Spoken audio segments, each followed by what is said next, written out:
हम लोग अपने एक सीरीज को लेके आगे बढ़ रहे थे। वो सीरीज था क्लास 9th का गुलजार उर्दू का। इसके पहले हम लोगों ने गुलजार उर्दू के अंदर चैप्टर 1 से लेकर चैप्टर 14 तक का पूरा lecture with explanation with the question answer हम लोगों ने कंप्लीट किया।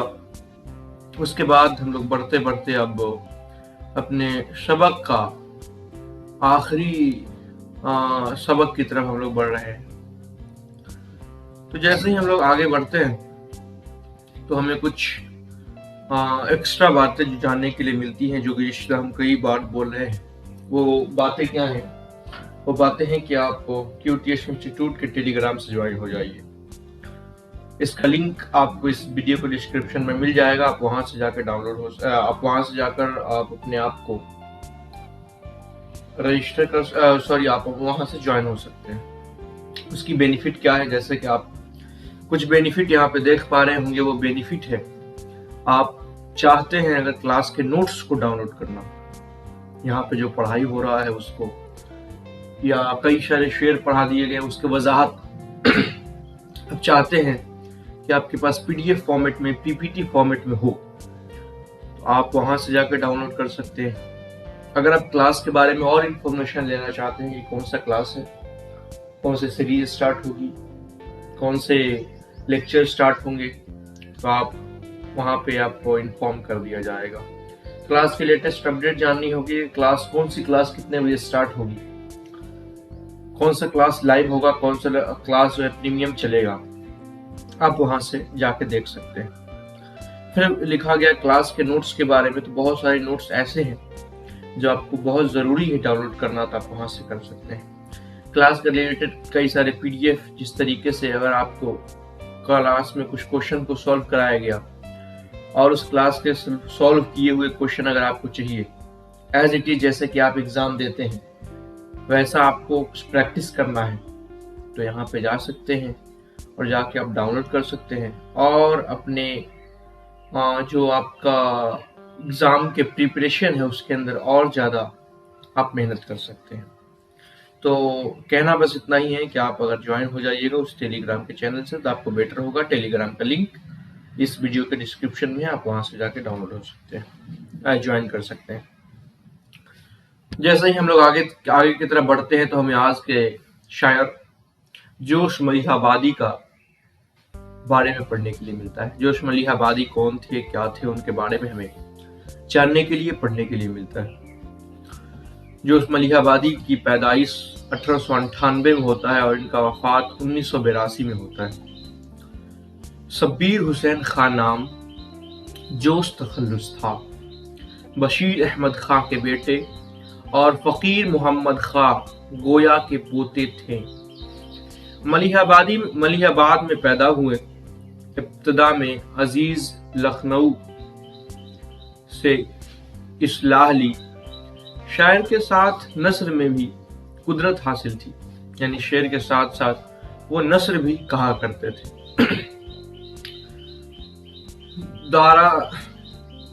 दारतुल तर्जमा जामे उस्मानिया हैदराबाद में मुलाजिम हुए। फिल्मी गीतों के सिलसिले में पूना और मुंबई में मुकीम रहे। आजादी हिंद के बाद हुकूमत हिंद के रिसाला आजकल के एडिटर मुकर्रर हुए। याद रखिएगा, कई बार सवाल पूछ दिए जाते हैं, बताइए आजकल के एडिटर कौन थे, कौन से शायर थे, तो आपको बताना पड़ जाएगा।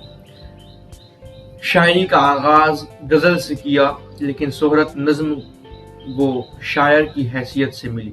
उन्होंने जो स्टार्टिंग किया था वो गजल कहते थे, मगर लोग जो जाने वो नज्म के लिए जाने। जोश फितरती, रूमानी और सियासी नज़में लिखने पर यकसा कुदरत रखते थे, यानी कि वो फितरती शेर, रूमानी शेर और सियासी शेर, जिसके अंदर सियासत की बातें होती हैं, तो वो सारे शेर लिखने में महारत और कुदरत रखा करते थे। और कौम परस्ती, कौमी यकतहजी, हुब्बे वतन और आज़ादी राय के हामी थे। उनका ख्याल था کہ وطن آزاد رہے، وطن سے محبت کی جائے اور وطن سے عشق کی جائے، یہی ان کا جو ہے رائے تھا اور ان کا یہی کہنا تھا۔ انہیں الفاظ کے استعمال پر غیر معمولی قدرت حاصل تھی۔ وہ ایسے استعمال اپنے ایسے شعر میں لفظ استعمال کرتے تھے کہ لوگ دنگ ہو جاتے تھے۔ روح ادب، سرود و خروش، نقص و نگار، رامش و رنگ، صلح و شبنم، حرف و حقائیت، سموم و شبا، جنون حکومت، فکر و نشاط، سنبل و سلاسل، سیف و سبو، شاعر کی راتیں، آیات و نغمات وغیرہ مجموعے شائع ہو چکے ہیں۔ جوش کو شاعری فطرت، شاعر انقلاب اور شاعر شباب کہا گیا ہے۔ یاد رکھیے گا جوش کو کیا کیا کہا گیا ہے تو آپ کو یہ چیز آ سکتا ہے۔ ان کی نظمیں جوش و جذبے سے پر ہے، بہت زیادہ جوش ان کے نظموں کے اندر دیکھنے کے لیے ملتا ہے۔ تو اب ہم لوگ آتے ہیں جوش ملیح آبادی کے شعر کی طرف۔ کہتے ہیں خور شید و دیکھو ڈوب گیا ظلمت کا نشہ لہرانے لگا۔ خور شید وہ دیکھو ڈوب گیا ظلمت کا نشہ لہرانے لگا۔ مہتاب و ہلکے بادل سے چاندی کے ورق پر برسانے لگا۔ مہتاب و ہلکے بادل سے چاندی کے ورق برسانے لگا۔ وہ جو ہلکا سا بادل ہے اس کے اندر چاندی کی مانند روشنی آ رہی ہے۔ یہ آپ کا شعر ہے اور اسی شعر کا وضاحت یہاں پیش کیا ہوا ہے۔ کہتے ہیں یہ شعر جوش ملیح آبادی کی نظم سے لیا گیا ہے۔ اس نظم میں شاعر نے بادل میں چھپے چاند کے ذریعے انسانی محبت و کوشش کا فلسفہ پیش کیا ہے۔ اس شعر میں شاعر کہتا ہے کہ سورج کے ڈوبتے ہی اندھیرا چھا گیا، یہ اندھیرا ظلمت کا نشہ بن کر لہرا رہا ہے۔ ایسے میں چاندی کے ورق طرح بادلوں میں سے چاند نے اپنی ظلمت جھلک دکھلائی۔ چاند نے اپنی جھلک دکھلائی، اس ظلمت کے رات میں چاند نے جھلک دکھلائی۔ کہتے ہیں خورشید وہ دیکھو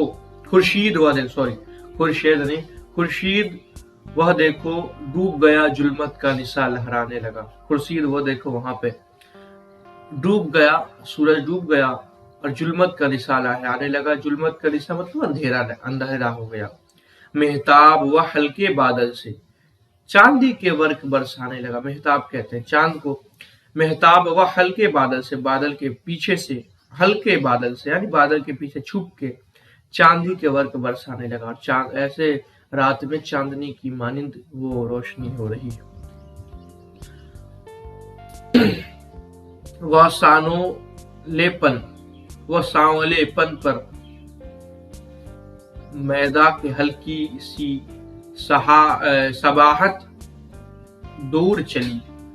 وہ سانولے پن پر میدا کی ہلکی سی صحابت دور چلی۔ تھوڑا سا ابھر کر بادل سے وہ چاند جبھی جھلکانے لگا۔ تھوڑا سا ابھر کر بادل سے وہ چاند جبھی جھلکانے لگا۔ کہتے ہیں شاید چاند نے جب بادلوں کی اونٹ سے اپنی جھلک دکھائی تو اس میں میدان بھی خوبصورت ہو کر روشن ہو گئے۔ چاند بادل کی ورق سے ذرا سا نکلا اور اس نے اپنی شکل دکھائی۔ وہ سانولے پن پر میدا کے ہلکی سی صحبت دور چلی، یعنی کہ میدان پہ جو اندھیرا چھایا ہوا تھا چاند کے چاندنی کی وجہ سے اب وہ ہلکے پن وہ جو اندھیرا تھا دور ہوا۔ تو جب چاند نے بادل سے اپنا رخ دکھلایا، لو ڈوب گیا پھر وہ بادل میں وہ خط سے دور گیا۔ لو ڈوب گیا پھر وہ بادل میں چھپ گیا۔ بادل میں وہ خط سے دور گیا۔ لو پھر وہ گھٹائے چاک ہوئی، ظلمت کا قدم ترانے لگا۔ اس شعر میں شاعر کہتے ہیں کہ ایک بار اپنی جھلک دکھانے کے بعد پھر سے بادل کی اونٹ میں چھپ گیا چاند کے چھپ جانے سے دوبارہ سے ظلمت کی گہرائی تاریکی چھا گئی۔ بادل میں چھپا تو کھول دیے بادل میں دریچے ہیرے کے، بادل میں چھپا تو کھول دیے بادل میں دریچے ہیروں کے، گردوں پہ جو آیا تو گردوں دریا کی طرح لہرانے لگا، گردوں پہ جو آیا تو گردوں دریا کی طرح لہرانے لگا۔ اس شعر میں شاعر کہتے ہیں کہ چاند جب دنیا کی نظر سے چھپ کر بادل کی اونٹ میں گیا تو اس نے بادل کو یوں روشن کر دیا کہ جیسے بادل کے دریچوں میں ہیرے جگمگا اٹھے۔ جب اس کی روشنی گردوں پر پڑی تو وہ بھی اس کی روشنی میں نور میں نہا اٹھا۔ سمٹی جو گھٹا تاریکی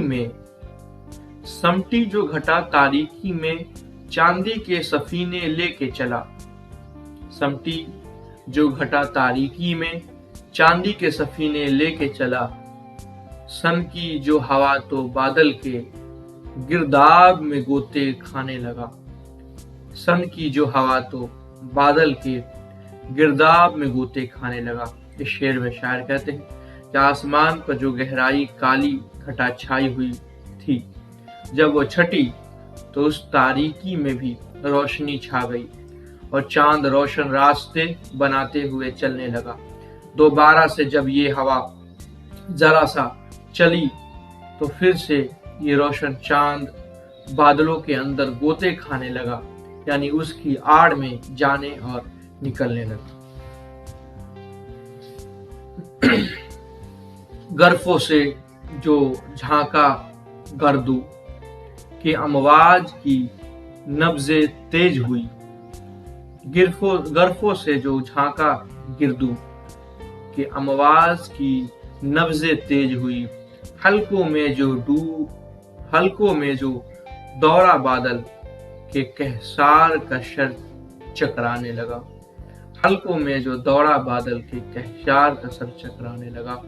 شاعر کہتے ہیں کہ یوں ہی یہ چاند جھروکوں سے جھانکتا تو بادل کا جو گردو چلا آ رہا تھا اس کی نبض تیز ہونے لگی۔ جیسے ہی یہ چاند مختلف حلقوں میں دائرہ کی صورت میں دور دھوپ کرنے لگا تو بادل کے بڑے بڑے پہاڑ کا سر چکرا رہا گیا۔ پردہ جو اٹھایا بادل کا دریا پہ تبسم دوڑ گیا، پردہ جو اٹھایا بادل کا دریا پہ تبسم دوڑ گیا، چلمن جو گرائی بدلی کی میدان کا دل گھبرانے لگا، چلمن جو گرائی بدلی میدان کا دل گھبرانے لگا۔ اس شعر میں شاعر کہتے ہیں کہ روشن چاند سے جب بادل کا پردہ اٹھایا گیا تو ایسے میں دریا بھی مسکرانے لگا، مگر جو ہی اس چاند پر پھر سے بادل کے ایک چھوٹے سے ٹکڑے نے اپنا سایہ کیا تو اس کے سایہ سے میدان کا دل بھی گھبرانے لگا۔ آگے کہتے ہیں کہ ابھرا تو تجلی دور گئی، ڈوبا تو فلک بے نور ہوا، ابھرا تو تجلی دور گئی، ڈوبا تو فلک بے نور ہوا، الجھا تو سیاسی دوڑا دی، سلجھا تو ضیا برسانے لگا، الجھا تو سیاسی دوڑا دی، سلجھا تو ضیا برسانے لگا۔ اس شعر میں شاعر کہتے ہیں کہ جب یہ روشن چاند ابھرا تو ہر جانب اس کی وجہ سے ایک روشنی پھیل گئی، مگر جو ہی یہ ڈوبا تو محسوس ہوا کہ جیسے سارا آسمان بے नूर हो गया है। जब ये चांद बादलों की दौर में उलझता हुआ एक जगह से उलझता तो उसकी वजह से हर जानिब सयासी दौड़ गई, मगर जब उसने खुद को बादलों के उलझन से सुलझाने के निकाल लिया, उसकी वजह से हर जानिब रोशनी और नूर बरसने लगा। आगे कहते हैं शायर, क्या काविश नूर व जुल्मत है, क्या कैद है क्या आजादी है। क्या काविश नूर व जुल्मत है, क्या कैद है क्या आजादी है। इंसान की तरफती फितरत का मफहूम समझ में आने लगा।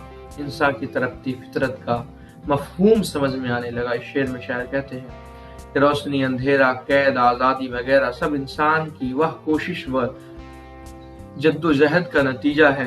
तरफ इंसान की फितरत खासा है, जो कभी उसे कैद में रह कर सताती है तो कभी आज़ादी के लिए हम काती है।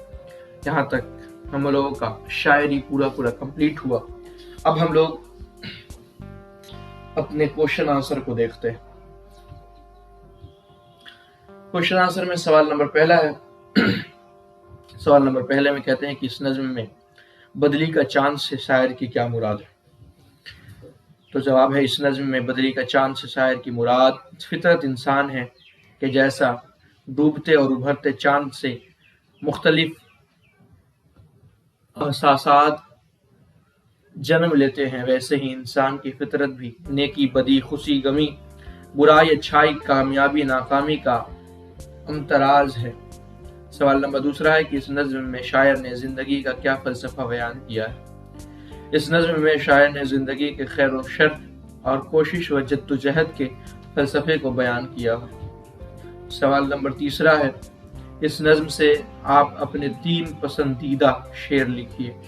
आप नज्म को पढ़िए। नज्म 3 दिए हुए हैं। कहता है पहला, उभरा तो तजल्ली दौड़ गई, डूबा तो फलक बेनूर हुआ, उलझा तो सयासी दौड़ा दी, सुलझा तो ज़या बरसाने लगा। उसके बाद शेर है, लो डूब गया फिर वह बादल में वह खद से दूर गया, लो फिर वह घटाए चाक हुई, जुल्मत का कदम थर्राने लगा। खुर्शीद वह दिखा डूब गया, जुल्मत का निशा लहराने लगा, महताब वह हल्के बादल से चांदी के वर्क बरसाने लगा। इसको आपको क्या करना है, तो आप इसके अंदर इस नज्म में आप अपने 3 पसंदीदा शेर लिखिए। आप अपने आप से खुद से पसंदीदा शेर लिख सकते हैं। ठीक, तो यहाँ पे हमारा इस चैप्टर कंप्लीट होता है। उम्मीद है आप लोगों को ये चैप्टर समझ में आया होगा तो वीडियो को लाइक करिएगा, चैनल को सब्सक्राइब करिएगा। मिलते हैं आपके साथ एक नए वीडियो में। Very thanks for watching this video.